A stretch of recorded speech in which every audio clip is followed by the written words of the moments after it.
आहे. संजय पाटील हे समर्थन करतात एकनाथ शिंदे साहेबांचं, तर त्यांची कन्या जी नगरसेविका आहे राजू पाटील या ठाकरेंचे समर्थन करतानाची होर्डिंग म्हणजे चालतं, दोन लोक होतं कधी कधी असं. आता मुलीचे विचार वेगळे असतात, बापाचे विचार वेगळे असतात, बाळासाहेबांचे विचार वेगळे होते, इतरांचे विचार वेगळे आहेत. प्रत्येक आपले वेगवेगळे विचार आहेत. तिला जे आवडतं ते तिने केलंय. शेवटी बाप असतो आणि मुलीचा बापावर खूप प्रेम असतं असं मला वाटतं.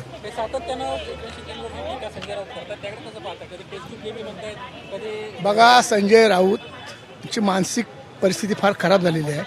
त्यांना ठाण्याच्या हॉस्पिटलमध्ये ॲडमिट केलं पाहिजे असं मला वाटतं. कारण ते आता तुम्हाला सुद्धा शिव्या घालतायत, आम्हाला शिव्या घालून थकले, आता तुम्हाला सुद्धा शिव्या घालतायत. त्याच्यावर तुमच्या लक्षात आहे, त्यांना एवढं विचारात घ्या, तुम्ही का घेतात तेच मला कळायला मार्ग नाही. जे आत्ता बोलतात की आम्ही कुठला फेल झालं ऑपरेशन, मग कसलं कधी बोलतात गेले, कधी बोलतात त्याचं काय. ज्याला बोलण्याला ताल तर त्यांची जास्त दखल घेण्यामध्ये गरज नाही आहे. चला.